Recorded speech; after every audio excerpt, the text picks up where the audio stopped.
Hello and welcome back to Birth Back to the Wild. I'm your host, Jessica Olson, and I am so grateful that you're here and ready to immerse yourself in the wild world of birth.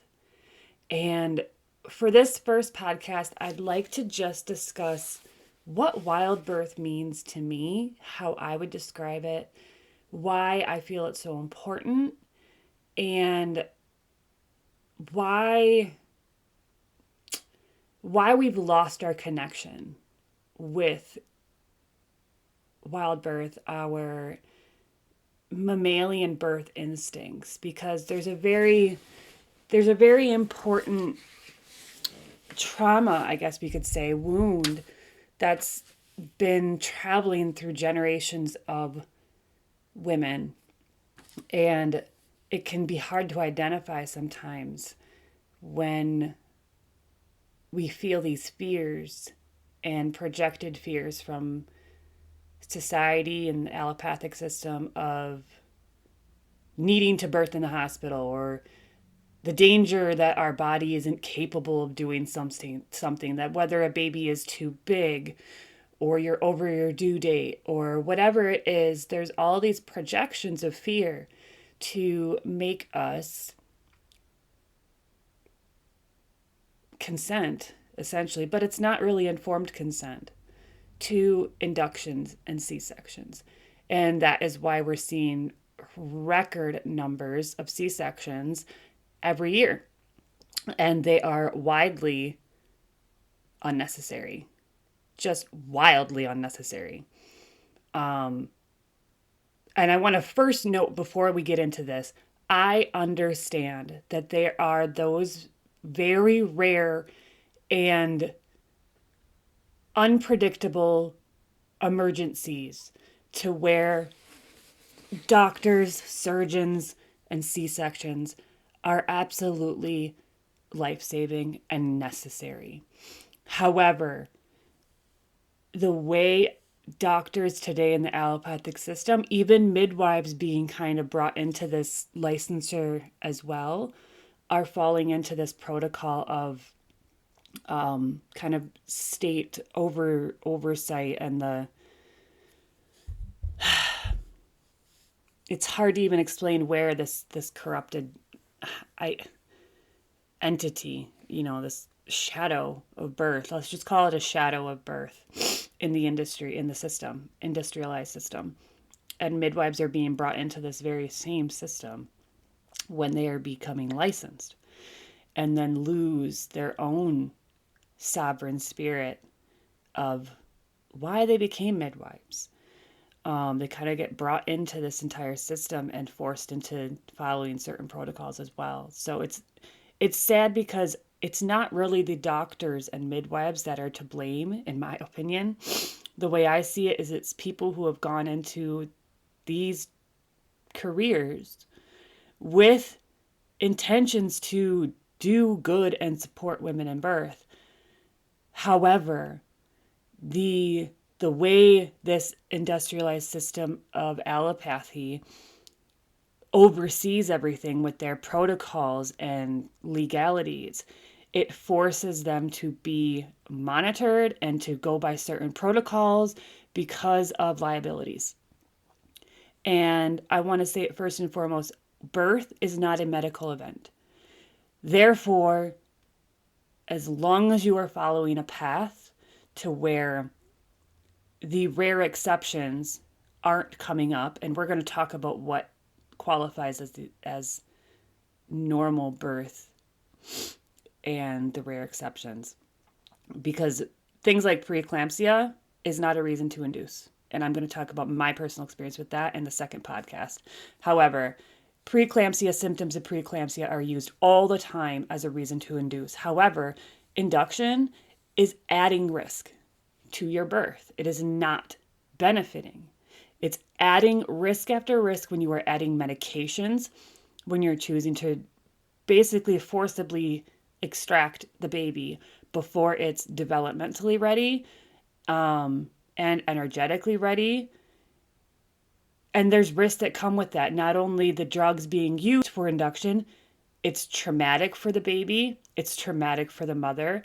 It can be a health risk to the baby as well as the mother and the bonding between mama and baby. It can put great risk to the ability to breastfeed. I dealt with that. Again, I'm going to talk about that in the second episode with my birth stories. It can compromise the breastfeeding relationship. It can compromise your milk supply, and then formulas are pushed on you, and then that's a whole nother cascade of issues when we are going down that route as well. So the main thing that I want to start with is that wild birth at its core is birthing by instinct. It's birthing with the guidance of our body and the primal mammalian instinct to birth. All mammals on this planet are born with the instincts to birth freely. And we've gotten so lost in all of the labels of birth, from like wild birth, free birth, unassisted home birth, sovereign birth, just all of the things that we're trying to describe birth, because it's been so compromised and disturbed. And even being in a hospital, your birth is no longer natural. So we often go into the hospital thinking, I'm going to do a birth as natural as possible. That was absolutely what I did in my first birth. With my birth plan, I had done my research. I knew the things I wanted to do and what not to do. And then the second I was diagnosed as preeclamptic, all of that was thrown in the garbage. And then from that moment on, I essentially had no say, because they now were in control of my birth. And that is where we get lost, because regardless of what's going on, the mother should be the authority of her birth, period. And these risks get thrown at you time and again. A doctor will throw all these things at you, these diagnoses and all these risks at you, to create this fear and almost manipulate you into consenting for inductions or C-sections. Because then the mother feels scared, she feels manipulated, she feels guilty, she feels uncertain of what could happen. She feels that the doctor is the expert and wouldn't do harm to her. And that is the kind of a really significant aspect of it as well, because doctors go into their work by a moral value of first do no harm. Yet, in America, in the allopathic system, I see them doing harm without even consciously understanding that the moves that they are making are doing harm to mother and baby. And I'm just talking about birth, but this goes for all aspects of allopathic medicine. And they've lost the moral compass along the way. And I can get into the whys of why I feel that is, but we will do that in a whole nother episode, because it's a very deep rabbit hole to go down the whys of how doctors and midwives have gotten lost in the allopathic system. However, today we're going to focus on wild birth and what it is, and my whys behind supporting it with women. As a birth keeper, this is important for me to speak to these things, because I've had experience through my 3 births, 1 in the hospital, 2 were home birth. And through those 3, I've learned so much about myself. And I know that sharing my story and being able to support women in their births can really help, not only transmuting the shadows of the birth industry, but also bringing out this strength, this magical divinity that women carry, this intuitive knowing, the women wisdom that only women carry. So our instincts are first and foremost in a wild birth. It is not about following the guidance that an expert tells you that you need to do. It's not about anybody else in your birth space telling you what you need to do and why. It is trusting that you are the wisdom. Your body is the wisdom. Your intuition is the wisdom. And birth is one of the few things in life that you should allow your body, the energetics, and your connection to your baby, biologically and energetically, to truly lead the way. Because when we surrender to that pure cosmic power, it will transform you. And that is why I named my business Wildly Awakened Motherhood, because that cosmic energy, that pure radiance that runs through a woman in birth will alchemize you, and it transforms you in a way that you will never be the same. And it's so wise that our minds, if we get stuck in the mind of overthinking, of trying to justify the reasons to allow induction or C-section, we get lost in the fears and the unknowns, that you no longer trust your body. And the key to wild birth and mammalian, natural physiological birth is the trust in your body. And a big aspect of how allopathic conditioning happens is because of that fear of the unknown. They using these medical diagnoses to create fear in the body of a woman, fear of death of her baby or to herself, is a way of holding control over her. And then when we give in, then the doctor is now in control of your birth, not you. But the reality is, death is also a part of this life. There is no life without death. So we still, especially humans in America, I'm not totally sure if it's worldwide, but there's such a strong fear of death that motivates us to do things that we probably wouldn't normally consent to. Because a phrase we hear often, after a woman goes through a birth experience to where she feels abused or traumatized, or like she is so confused about what just happened, the dismissal phrase of, well, at least your baby's alive. That's all that matters. It's not all that matters. The energetic imprint that is created in birth will impact the way your baby will walk through life. It impacts the bonding between the mom and baby. It impacts the mental health of the mother and the baby, because those traumas live in the body if they don't get resolved. And a baby is not really aware or capable of even handling the emotions of certain traumas. They don't have the cognitive ability to work through the emotional traumas that can be done to them. Circumcision is a good example of that, where this trauma is being done, the baby has no ability to stop it, and they completely shut down their nervous system. They completely shut down their emotional system. And that trauma then gets stored in the body until it then can be brought up later to be resolved in a more aware or adult consciousness.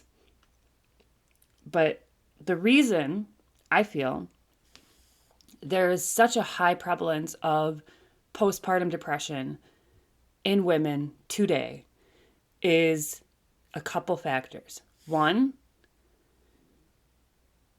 is the amount of trauma that is done to women in birth, the abuse and trauma that is done to women in birth that is justified. There's this rationalization of why it happened to them and that it was necessary for the baby to live. And then her emotions, her feelings around her birth get completely dismissed and suppressed because she feels guilty for feeling she was mistreated in birth, and then is kind of encouraged to just be happy that your baby's alive. So then there's this guilt or shame if she feels like something was done to her that shouldn't have been done, or that she isn't happy with her birth experience, that she is dissatisfied or feels harmed in some way. And then doctors and family members, even spouses, convince her that those feelings aren't valid or that she shouldn't have those feelings, which is unacceptable. She has every right to allow up whatever rises in her and be able to feel whatever it is she feels. Again, that is that intuitive wisdom that women have that we need to listen to more. We need to stop brushing things under the rug because it might make other people uncomfortable, or that you think it looks like you're blaming other people for the mistreatment that you've experienced, because there is absolutely blame to be had when we see this happening time and time again with women in birth. And it becomes a multifaceted thing because we need to put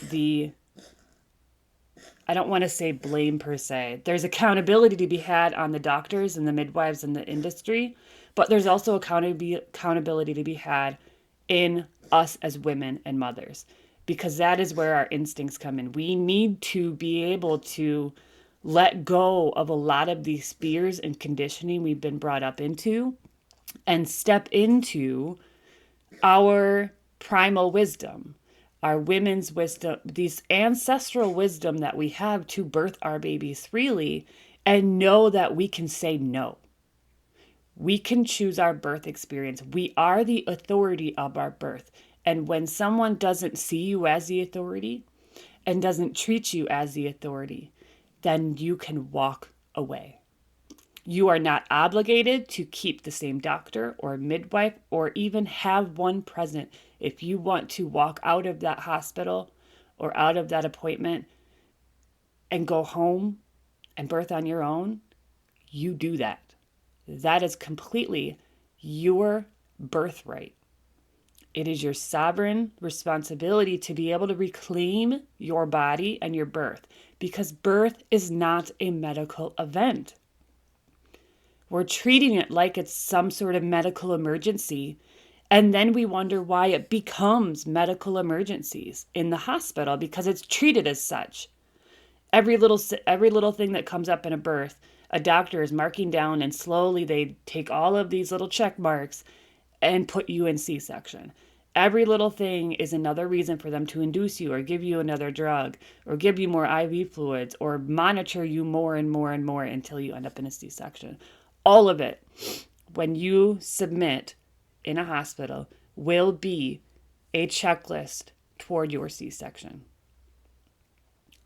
So how do we shift this? There's a deep reclamation of birth that is beginning to take place. Little by little, women are starting to reclaim their bodies and their births. And I hope to see it happening more and more, but the allopathic system still has such a stronghold over women's conscience, I guess you could say. And one of the deeper wounds that lead into our own disempowerment in birth, and in the whole, not even just birth, but in pediatric, regular appointments, wellness visits after birth, and as mothers. See, they all link. When I speak about wildly awakened motherhood, I speak to our birth experience, not only our instincts and awakening in birth to reclaim our sovereignty and be the authority of your birth and trusting in your body, but how that birth experience will also transform you into the sovereign mother you will be after birth. They are absolutely linked. So your birth creates the imprint for your motherhood. A mother who is sovereign and bold and courageous in her birth will be the same as a mother and will not submit to a doctor simply because they tell her she needs to do something. She will have her voice. She will question authority. She will always ask questions about medicines or jabs or anything else that's suggested for a child. She will push for her children, not to submit to the medical system. Because we need to be aware that the medical system is very linked to our government. There's a huge link to this control of society right now. And that is part of this awakening process, is understanding that link. And the witch wound is really the root of a lot of our disempowerment.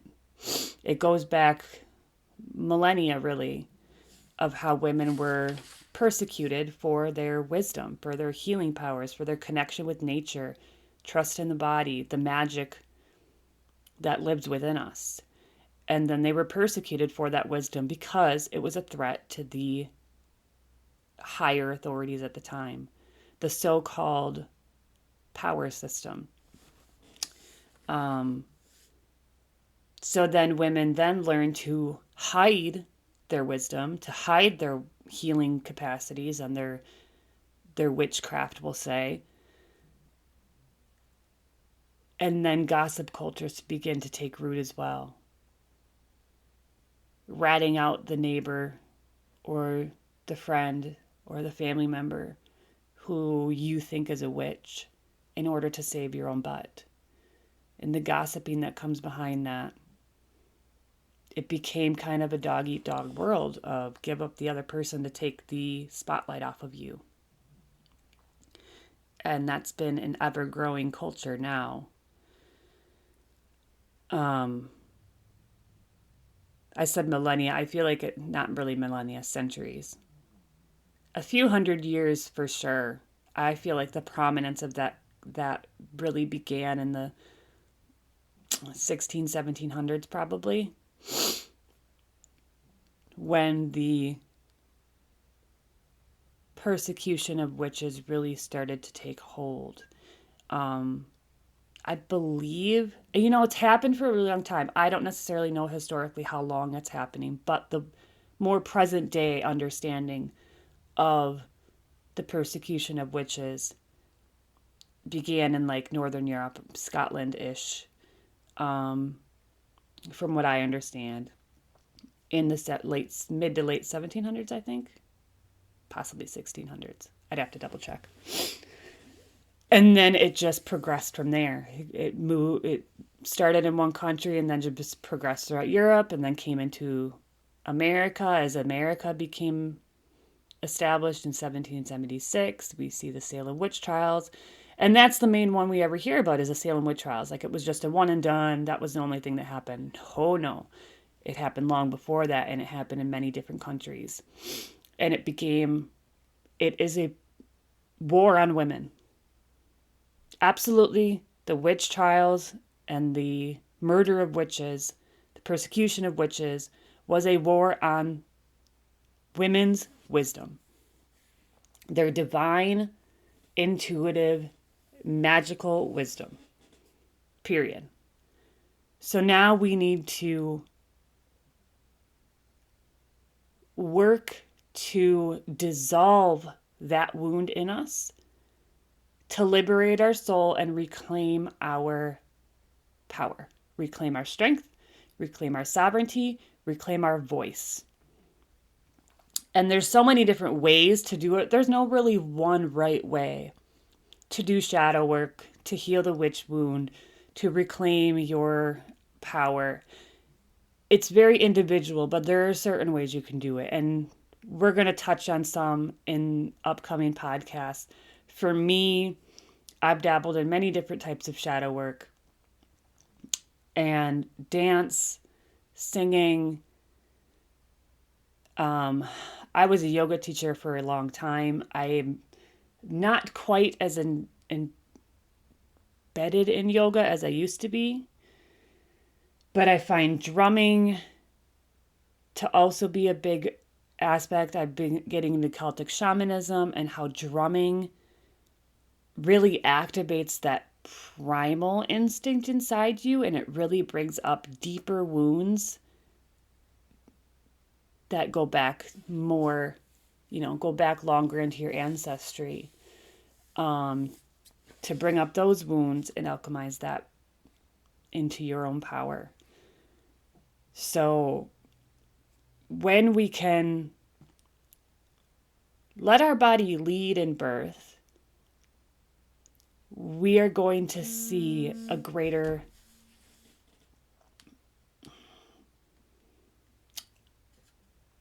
wisdom show up. We're going to see a new generation of women taking control of their own health, taking control of their motherhood, taking control of their family, and within empowered motherhood, within sovereign motherhood, we have the potential to shift an entire generation, to shift humanity in an entire generation, in one generation. That's what I'm trying to say.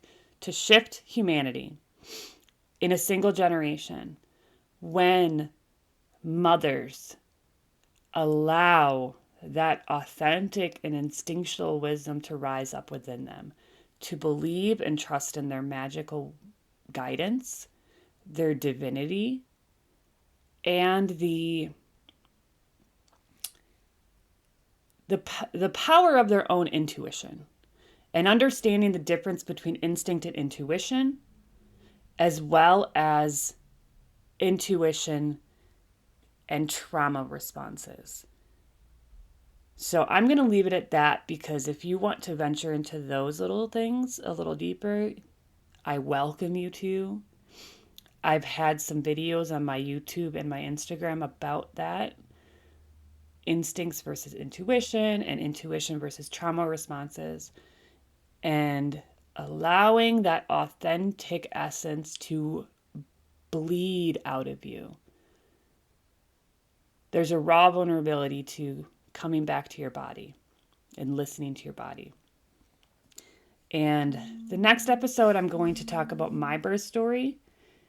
And then after that, I'm going to get into our health and overall wellness, and how that impacts birth, and how we can reclaim our bodies in nutrition and wellness and lifestyle to ensure our strongest and most healthy birth experience as well.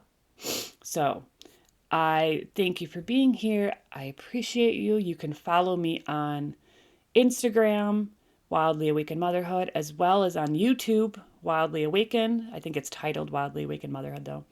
I have a Facebook group, Wildly Awakened Motherhood, and I talk more about these topics. We do some free workshops throughout the month. I'm starting to do 2 a month, bi-weekly topics around birth and shadow work and all of that good stuff. And if you want to work with me and have more questions about sessions with me in terms of me supporting you in your wild birth, helping work through past traumas, I do trauma healing sessions for birth and motherhood. You can always contact me at wildmotherawakening@gmail.com. My website is in a revamping, so that should be available again soon. So love and gratitude.